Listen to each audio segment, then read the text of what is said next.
আজ সোমবার দিন অথবা রাত্রে আল্লাহ সুবহানাহু ওয়া তাআলার এই দুটি শক্তিশালী নাম যদি আপনারা 10 বার পড়ে আল্লাহ তাআলার কাছে যে উদ্দেশ্যে যে নিয়তে আমলটি করবেন সে উদ্দেশ্য হাসিল হবে এবং আপনার সংসারে যদি অভাব অনটন থেকে থাকে, দারিদ্রতা থেকে থাকে, আল্লাহ তাআলা তা দূর করে দেবেন।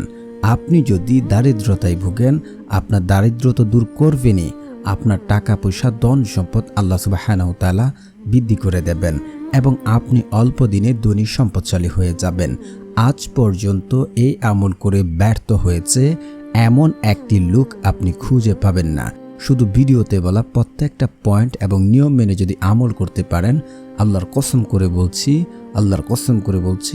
আল্লাহ সুবহানাহু ওয়া তাআলা আপনার অভাব অনটন দারিদ্রতা দূর করে দেবেন, আপনার মনের আশা পূর্ণ হবে। তাই বলছি, না টেনে সম্পূর্ণ ভিডিও দেখার অনুরোধ রইল। আর যারা চ্যানেলটি সাবস্ক্রাইব করেননি, দয়া করে চ্যানেলটি সাবস্ক্রাইব করে দেবেন। আর যারা আমলটি করবেন একটা লাইক এবং কমেন্টে সকলে লিখুন আমিন সুম্মা আমিন।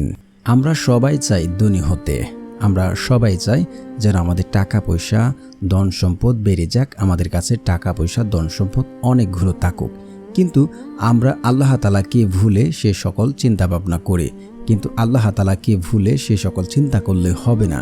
কারণ হচ্ছে আল্লাহ তাআলাই যাকে ইচ্ছা তাকে ধন সম্পদ দেন, আবার যাকে ইচ্ছা তাকে অভাব অনটনে ফেলে রাখেন। দেখা যায় যে আমাদের মাঝে অনেকে অল্প টাকা কাজ করে, অল্প সময় কাজ করে, অল্প দিনের ভিতরে ধনী সম্পদশালী এবং সে সাফল্য হয়ে যায়। কিন্তু সে পাশাপাশি নামাজও পড়ে, আবার অনেকে নামাজও পড়ে না, আল্লাহ তাআলা তাকে টিকিয়ে দিচ্ছেন। কিন্তু এদিকে আপনি ঘন্টার পর ঘন্টা, মাসের পর মাস, দিনের পর দিন মাথার গাম পায়ে ফেলে আপনি দিনকে দিন কষ্ট করে যাচ্ছেন, কিন্তু ভাগ্যের চাকা পরিবর্তন হচ্ছে না। দেখুন, ভাগ্য কেবল পরিবর্তন হতে পারে দোয়ার মাধ্যমে, কিন্তু আল্লাহ সুবহানাহু ওয়া তাআলা তো আমাদের ভাগ্য পৃথিবী সৃষ্টি হওয়ার 50,000 বছর আগেই লিখে রেখেছেন, তাহলে সেটা কিভাবে পরিবর্তন হবে? দেখুন, আল্লাহ সুবহানাহু ওয়া তাআলা পৃথিবী সৃষ্টির 50,000 বছর আগে আমাদের তকদির লিখেছেন, কিন্তু কিছু জিনিস এমন রেখে দিয়েছেন ঝুলন্ত অবস্থায় যা আমরা দোয়ার মাধ্যমে, আমলের মাধ্যমে আল্লাহ তাআলার কাছ থেকে চেয়ে নিতে পারবো। আপনারা তিরমিজি শরীফের হাদিস 2139 নম্বর হাদিসটি একটু যাচাই করে আপনারা দেখে নেবেন যে দোয়ার মাধ্যমে বান্দার ভাগ্য বা তকদির পরিবর্তন হতে পারে, অন্য কোনো পদ্ধতি, অন্য কোনো ওয়ে নেই। তো আল্লাহ তাআলার কাছে চেয়ে আমাদের আপনাদের জীবন যাপন এবং অভাব অনটন দারিদ্রতা দূর করতে হবে। আল্লাহ তাআলা চাইলে আমাদের ধনী সম্পদশালী করে দিতে পারেন, কারণ আল্লাহ ছাড়া কেউ আমাদের ধন সম্পদ দিতে পারবে না এবং আল্লাহ আমাদেরকে দেবেন। কিন্তু আমরা যদি আল্লাহ তাআলার কাছ থেকে মুখ ফিরে নিই তাহলে কিভাবে হবে? দেখুন, কত অভাবী, কত দারিদ্র মানুষ ছিল, তারা আল্লাহ তাআলার কাছে নামাজ পড়ে দোয়া করে ইনশাআল্লাহ তাদের দারিদ্রতা দূর হয়েছে। এখন অনেকের মনে প্রশ্ন আসতে পারে যে আমল করলেই যদি সব কিছু পাওয়া যায়, টাকা পয়সা ধন সম্পদ, তাহলে আমরা কাজ করব কেন? দেখুন, আল্লাহ তাআলা তো আপনাকে দেওয়ার জন্য একটা মাধ্যম লাগবে। এখন আপনি বিয়ে করেননি, এখন যদি আল্লাহর কাছে ছেলে চান যে আল্লাহ আমার একটা ছেলে সন্তান দরকার, তাহলে সেটাকে আসমান থেকে পড়বে? সেটা তো হবে না। আপনাকে বিয়ে করতে হবে, তারপর সন্তান চাইতে হবে, তাহলে আল্লাহ তাআলা আপনার একটা মাধ্যমে দেবে। ঠিক তেমনি আপনি যদি টাকা পয়সা ধন সম্পদ চান, তাহলে আপনাকে একটা মাধ্যম অবলম্বন করতে হবে।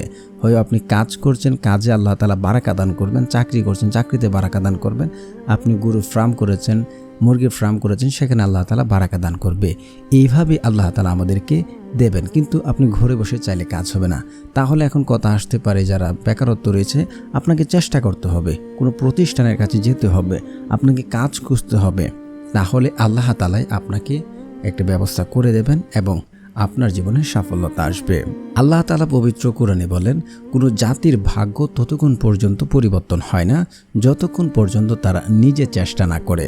তো আমাকে আপনাকে চেষ্টা করতে হবে, তাহলে আমাদের ভাগ্য পরিবর্তন হবে। এখন বোঝা যায় যে দোয়া করলেই যেহেতু আর চেষ্টা করলে ফলাফল পাওয়া যায়, আমরা তো অনেক দোয়া করছি, দোয়া তো কাজে আসছে না।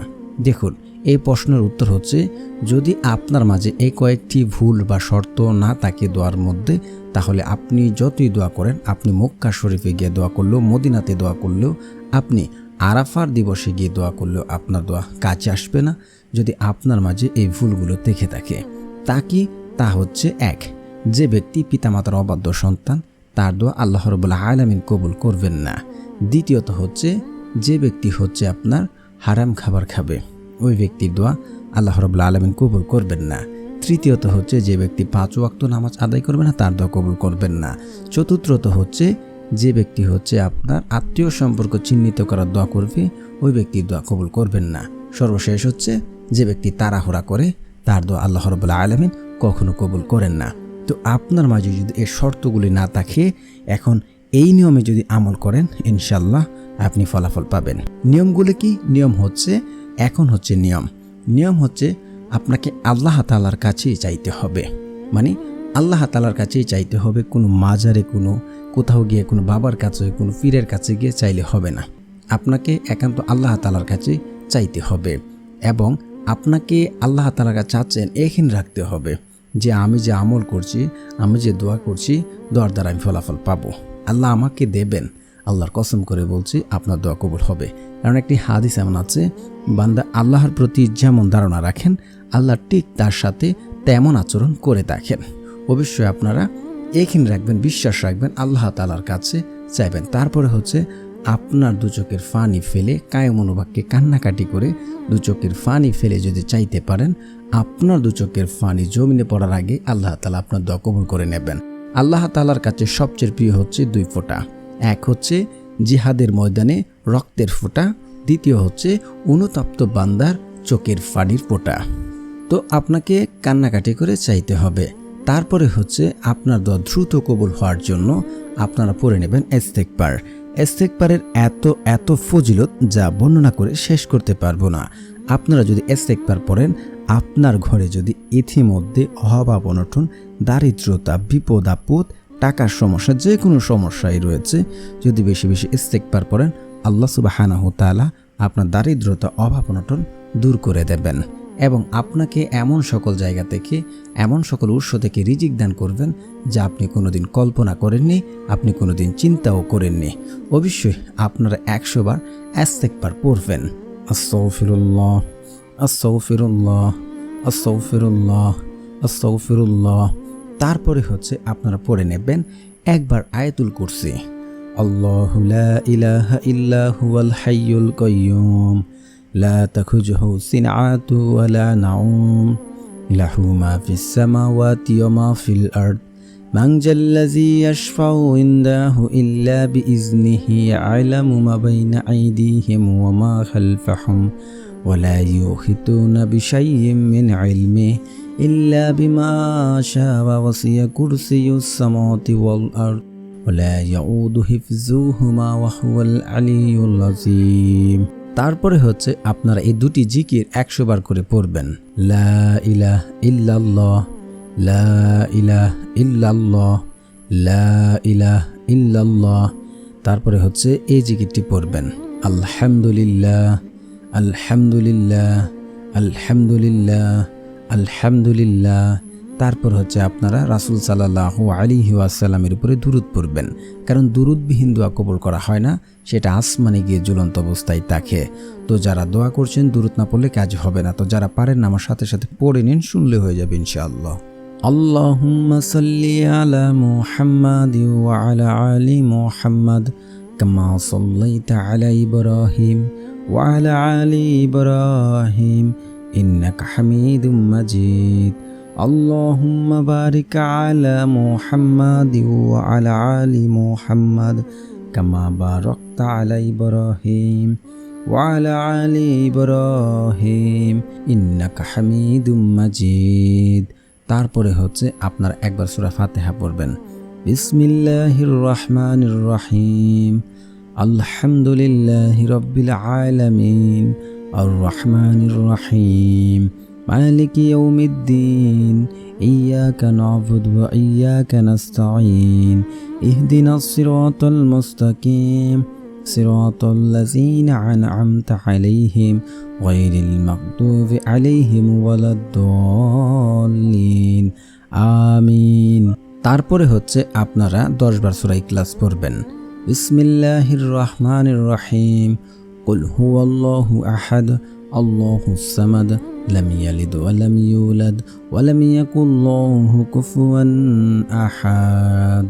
তারপর আপনারা আল্লাহ তাআলার এই 2টি শক্তিশালী নাম পড়ে নেবেন, তো প্রিয় বন্ধুরা, যারা চ্যানেলটি সাবস্ক্রাইব করবেন তাদেরও মনের আশা পূর্ণ হবে ইনশাআল্লাহ।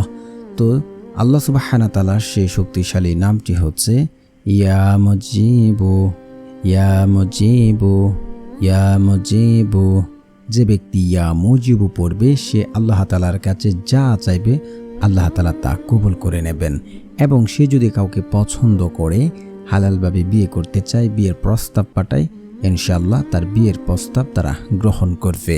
তারপরে হচ্ছে আপনারা পড়ে নেবেন ইয়া আল্লাহু, ইয়া আল্লাহু, ইয়া আল্লাহু। এটাকে ইসমে আজম বলা হয়। আর ইসমে আজম পড়ে আল্লাহ তাআলাকে ডাকলে আল্লাহ তাআলা সে ডাকে কখনোই কখনোই বিফল দেন না, এবং সে যা চায় আল্লাহ তাআলা তাকে তা দান করেন। তো প্রিয় বন্ধুরা, তারপর আপনারা 2 হাত তুলে আল্লাহ তাআলার কাছে আপনার মনের যত আশা আসছে, যত আকাঙ্ক্ষা আছে, যা লাগবে আল্লাহ তাআলার কাছ থেকে চাইতে থাকুন। এখিন এবং বিশ্বাসের সাথে কায় মনোভাবকে কান্নাকাটি করে চাইতে থাকুন, ইনশাআল্লাহ আপনার দোয়া কবুল হবে। তো প্রিয় বন্ধুরা, যারা আমলটি করছেন অবশ্যই একটি লাইক করে দেবেন এবং কমেন্টে আপনাদের সকলের মনের আশাগুলো লিখে যাবেন। আর সবাই লিখবেন আমিন সুম্মা আমিন।